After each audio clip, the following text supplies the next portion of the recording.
office of President of the United States. For democracy belongs to us all. A government for our tomorrows. Where I, George Walker Bush, do solemnly swear. We gather because we have chosen hope over fear. Because this moment is your moment. It belongs to you. Meet this moment as the United States of America.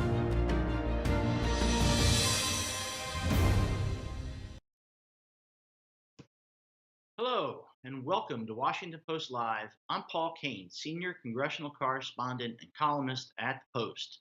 Today, we're joined by Democratic Senator John Fetterman of Pennsylvania, a crucial state for President Biden in the 2024 election. Senator, welcome to Washington Post Live. It's nice to be here. All right. Glad to see you are in your requisite hoodie. Thank you for joining us. I want to start. Usually I don't see you in a suit. You seem to like more casual when I see you. So I'm not sure who you're trying to impress. It's not like it can't be me. That is true. Maybe I guess it's my girlfriend. Let's start with yesterday. Sort of two events yesterday that were of importance to this campaign.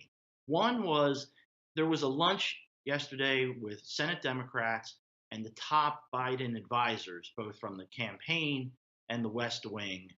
And then also we had the press conference last night that President Biden did following the end of NATO. What did you hear yesterday, both from Biden's team and then from the president himself? Where do you feel like, what is the message that you're getting from those folks? And was his performance last night the right measure to sort of stem some of this criticism? No, nothing was changed. You know, my support, my opinion for Joe Biden as a president and as the candidate, and whether that was the lunch or the press conference, I thought that went well. And it's kind of strange the way the media seems to seize on the misspeaking about whether Vice President Trump or whatever. It's like it's really strange. I mean, honestly, things can happen to anybody, but it's very clear that Joe Biden knows what time is and the things. I mean, I think he did a nice job on that, and I really do fundamentally believe that Joe Biden is the right guy for this cycle, and I didn't see anything that changed a single thing about it. What do you hear from the presidential advisors in terms of that? Some of your colleagues seem to be worried about the path and not necessarily national polling, but sort of state by state polling. What did they tell you either at lunch yesterday or in other calls and messages that you get from them? I can't speak for any other of my colleagues, and I'm not a leaker, but I know there are other my colleagues have chosen to be one. But all I can do is what I convey to my colleagues that I'm very committed for Joe Biden. I'm a very enthusiastic supporter, and that he deserves our support, and that I am going to continue to do that and stand with the president. So that was what I let my colleagues understand, and I've listened to others that have different kinds of views, and even ones that even called for the president, he should step down and all of that. And so that's really what happened. And the campaign presented, I thought, a very cogent argument that if you really can't forget that the polls haven't cratered the way that some people might claim. And another thing I pointed out was if debates are meaningful or that can determine things, then I said that I said that I had the worst debate in American political history, and I said if debates were meaningful, I wouldn't be standing in this room talking to all of you and call you my colleague. And that's a fact.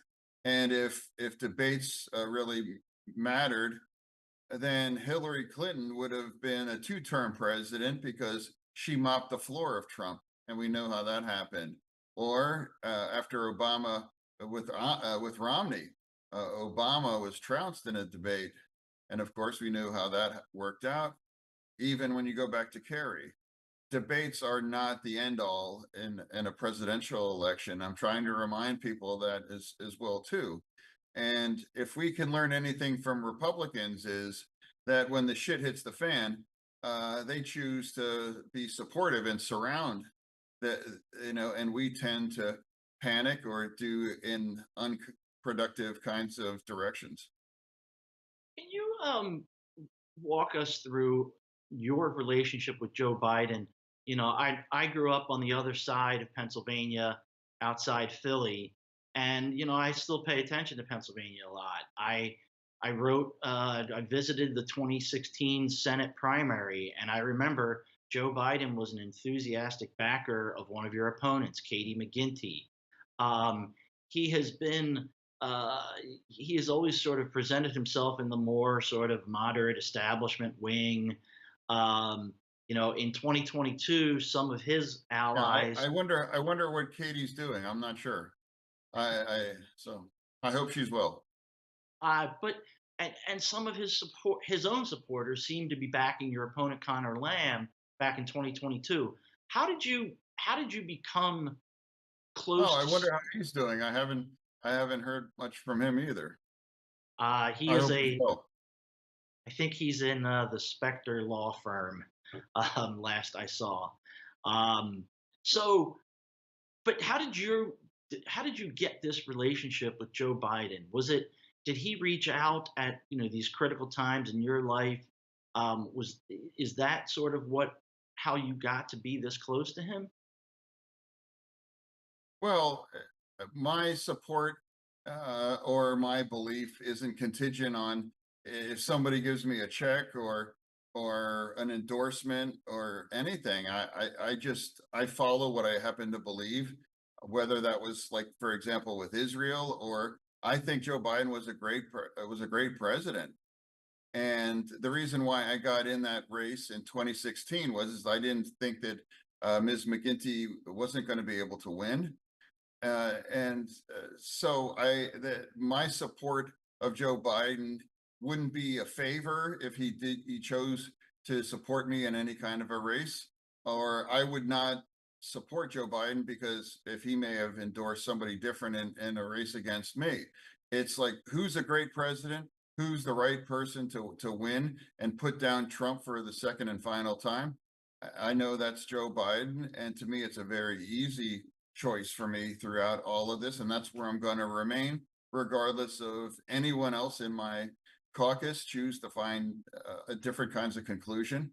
But I really stand by my own conclusion that he is the right guy to meet the moment. Sure. Um, I believe Peter Welch is one of your closer friends in the Senate. You're both part of that I love 2022. Peter. Seriously, I'd give him a big hug if he just walked in right now. But we just happen to disagree on these issues. We also happen to disagree on the situation on Israel. And I feel Mhm. I like to be like a mature Democrat, that you can still have strong affection or support just because we don't happen to agree on every single thing. And that's also part of the thing I never understand. Just like one of your colleagues at the New York Post are now, they just put videos of Arab Americans in Michigan saying that there's no way under any circumstances I'm going to vote for Joe Biden. I don't understand that. I truly don't. Because if you help and you elect Trump, you're definitely not going to be happy with the next Muslim ban. or the kinds of other terrible things Joe Biden would bring to your state and to your community. I don't understand that. Just because that's that one definitive reason why you can't support a great president. That's their right, of course. But that doesn't mean I can understand that. Okay. Uh, some of your colleagues I think we are now up to 20 House Democrats, and then Senator Welch is, in terms of calling for Biden to step aside. And most of their fear is that Biden cannot win the election. They say, Hmm. and the memo that the campaign sent out yesterday seemed to indicate that Well, here, Pennsylvania. can you help me? Uh, Calculator. How many Democrats are in Congress? Is it like 246? 246, let's say that, maybe. Okay, and how many Democrats have said that our president has to go? It is 21 at the moment. 18 publicly. 21. So 21 divided by 246. Uh, so it seems that seems that more than 90% of Democrats in Congress support our president. That should be the headline. You know, like to me, I'm getting a little Mike Pence going on here, although I don't have any hair. I don't understand why that's not the headline, that more than 90% of Democrats in Congress support the president, instead of some randos chose that he needs to go, and they're valid. They're entitled to their opinion, but but it's still pretty stark that after all of that thermonuclear beatdown from the New York Times and others, that still well over 90% of our colleagues stand with the president. Let's talk about Pennsylvania specifically. You have run a couple statewide general elections there. You have run a couple different statewide primaries. What is his path? What is Biden's path to victory there? Can he sort of rebuild that same coalition that he had in 2020? I do believe that. Uh, and and thank you. I'm grateful for the opportunity. That my experience on ground in Pennsylvania is just much different than if you're in life in the bubble or anything like that.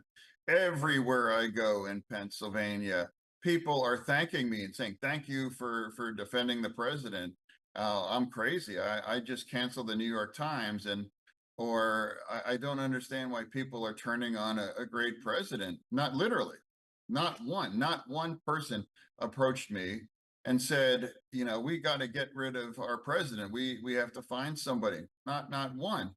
And other people, a member of my team who knows and understands Pennsylvania's political situation more than anyone in the world, and he's affirmed the same thing. He said, in all of the circles in all across Pennsylvania, it's universal that we love Joe Biden, and that's the union workers, and that's the rank and file kinds of voters across Pennsylvania.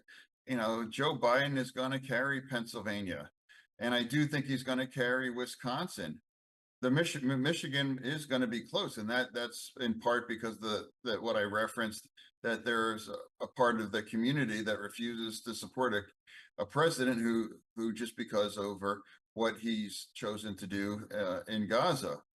So that's I think where we're at, and so that's in terms of what that path is. I fundamentally believe that he is going to be able to win, and I wouldn't be telling you that right now if I didn't believe that. Nor would I be writing your paper or any other saying Joe Biden should go. I could keep my head down, or I wouldn't be part of this conversation. But I fundamentally believe this, and that's why I've been chosen to be very vocal and to be front and center about that Joe Biden is the right guy in that situation. Okay. We have a question from the audience. They registered in advance and could submit some questions. Michael Tavlin of Nebraska asks, "What is Plan B? What if Biden's performance was not a one-off, And let's assume that the president himself, of his own volition, decides he wants to bow out. Is Vice President Harris the right person to take up that mantle? It's not. I don't know what it is, but uh, but if it is Vice President Harris, she's a great vice president, and God forbid, actually could have happened. That for example, like me, I could have had a stroke or something. Who knows? That's why Joe Biden was wise to choose her, and she's been great, and she's capable to step in on that. So I don't think right now that we're not here where it's like, what's our plan B? It's like right now, Joe Biden is our guy. He won the primary, and anyone had the opportunity to challenge Joe Biden in the primary if they were the person that could beat Trump or have those kinds of be the choice of the Democratic Party. And unless Joe Biden says, "Hey, I'm out," or God forbid he has some kind of a medical kinds of crisis, I should think we should all assume that Joe Biden is our guy, and that's going to be the name on the ballot. Okay. Um, Looking ahead to Chicago next month, the Democratic National Convention there. Um, there, this is a story that sort of has faded. You referenced it. Do you worry about the young protesters and there's been a lot of disruptions of Gaza protesters at events for Biden, Harris, other Democrats? Do you worry that that will happen in Chicago and possibly in the convention hall? I mean, anything's possible. I mean, I've had protesters show at my house or show up in my office, and that's really something that they choose to do. But I don't think that's going to be something that's going to change uh, the overall there. Of course, I do think Joe Biden is going to be confirmed to be our guy, and I just think, I mean, it's not that long, and I think we should all just get to the fact that to those people may not agree with me, that's really that's gonna I think that's gonna happen. And uh, it's very clear that there's a concerted and organized kinds of campaign to dislodge Joe Biden, and I don't understand that. And there's so many people that seem to be so invested in that, versus professionally and their reputation. It's like where it seems like you're almost becoming like you're rooting against Joe Biden, or it's some kind of Deadpool, or I don't I really I don't get it. And how much longer can you bang on Joe Biden without damaging and continue to diminish, his uh, his uh, his chance to win? At some point, do you just say, okay, how many weeks? What's in it for you? 1 week, 2 weeks, 3 weeks? Are you going to do this? Are you going to ride his back until the convention? Or what's it going to take? What point do you have to? I get it. You don't want them. You don't want them as the choice, but it's crazy. It's like, how long can you ride a great president that won? He actually won. Um, has it surprised you that, especially in the House, some of the most staunch defenders of President Biden have been the so-called squad? Congresswoman Ocasio Cortez, Congresswoman Ilhan Omar, people who are very much on the opposite side of you when it comes to the Gaza war and Biden's handling of it. Yet in this moment, they've stepped up to have, quote, we have his back. Eureka, eureka. You can have Democrats that disagree on certain issues, but we can all agree that this is the right guy for the moment on that. That's the point I was making earlier. I mean, I disagree. I disagree with Joe Biden on issues. I disagreed with that whole floating pier in Gaza. I'm like, that's not going to work, and that's not really appropriate. But that doesn't change, my support here. And you referenced earlier in terms of who supported that doesn't matter to me. It's just what I happen to believe to be true. Can you tell us about your visit to Israel and meeting with Netanyahu? What was that like? Yeah, well, I had the opportunity to meet everyone in the leadership across the entire spectrum as well. It was an incredible visit, and my visit was different than other people that might visit.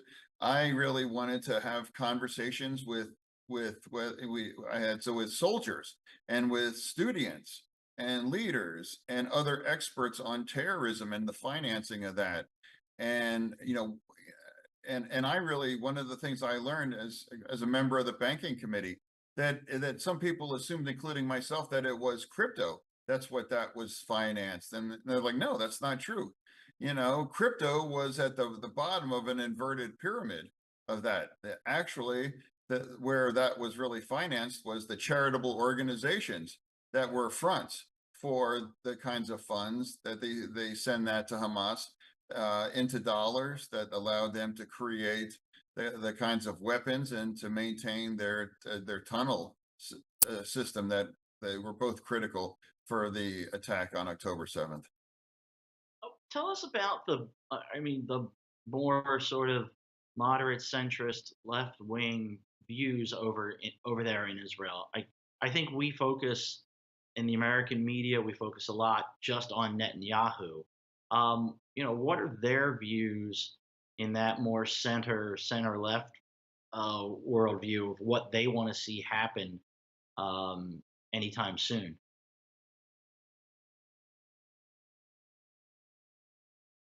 I mean, it's just like, for example, Netanyahu's visiting next week, right? Yep. And I'm hoping that people decide not to boycott him, or that we don't make it about themselves, or I have to tell the world why I'm not coming, or whatever, and instead of just listen to what he has to say. He's the democratic leader of our key ally throughout that.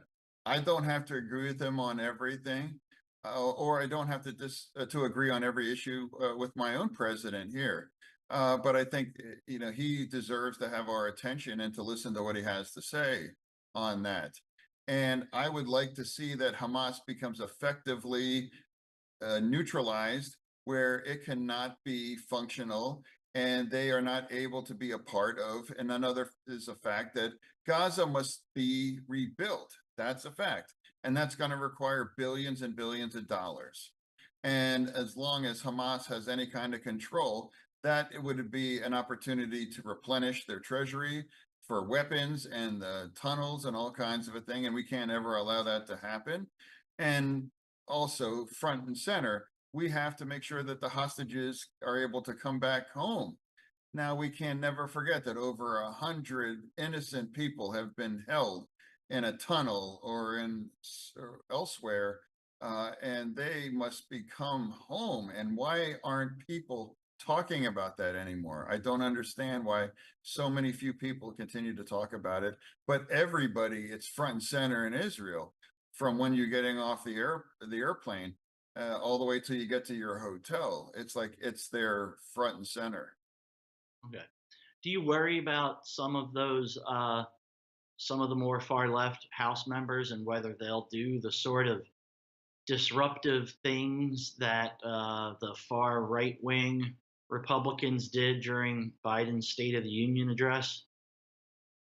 I think that first taboo was broken when that moron yelled at Obama, "You're a liar," or some kind of a thing. Like, can't we have civility there? Or it's like, but once you ring that bell, and then of course nobody could have foreseen the like all the kinds of others, and then but obviously if they insist on doing those kinds of a thing, but it diminishes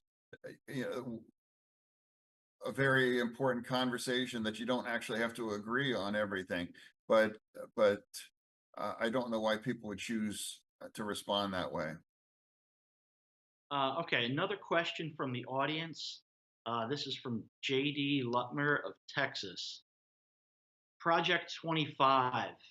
This is the conservative movement, far right movement, is sort of putting together what they want to do for a Trump presidency.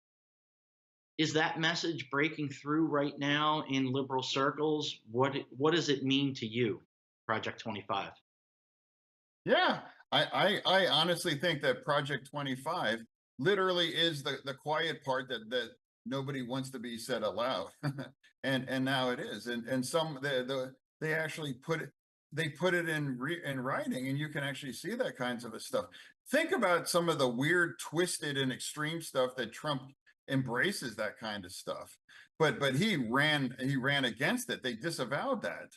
You know, he treated like he's Dracula, and that was garlic or a crucifix. You know, and so think about how crazy it must be for him to run away for that.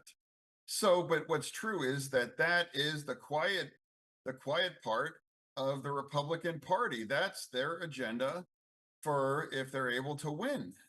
I mean, and we can only blame ourselves. We can only blame us, Democrats, and the American people, if they choose to give him a second and potentially a third term. And that's why that conversation, Joe should or should not be, needs to end.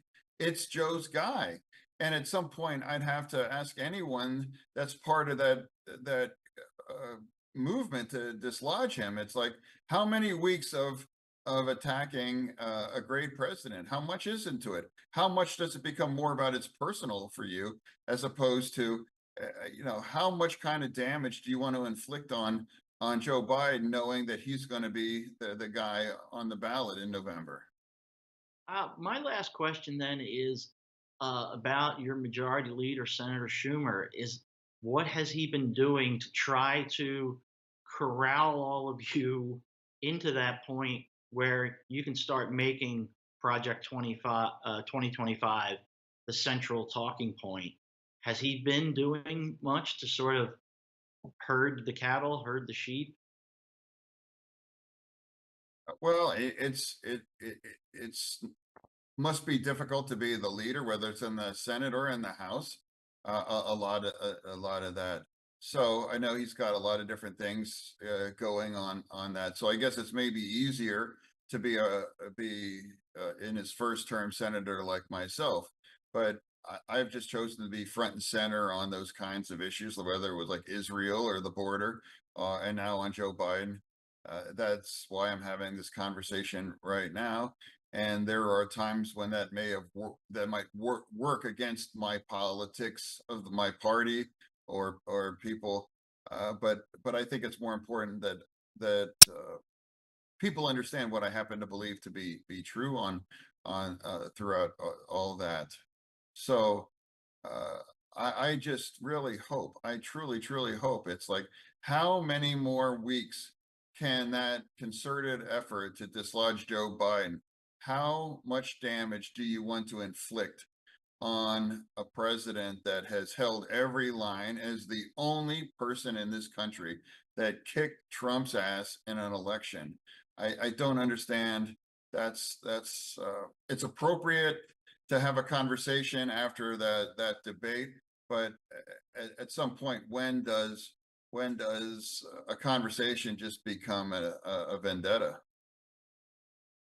All right. Well, listen, Senator, thank you very, very much for your time. Thanks to all of you for watching. For more of these important conversations, sign up for a Washington Post subscription. You'll get a free trial by visiting WashingtonPost.com/live. I'm Paul Kane. Thanks again, and come back again and watch. We'll have plenty more events.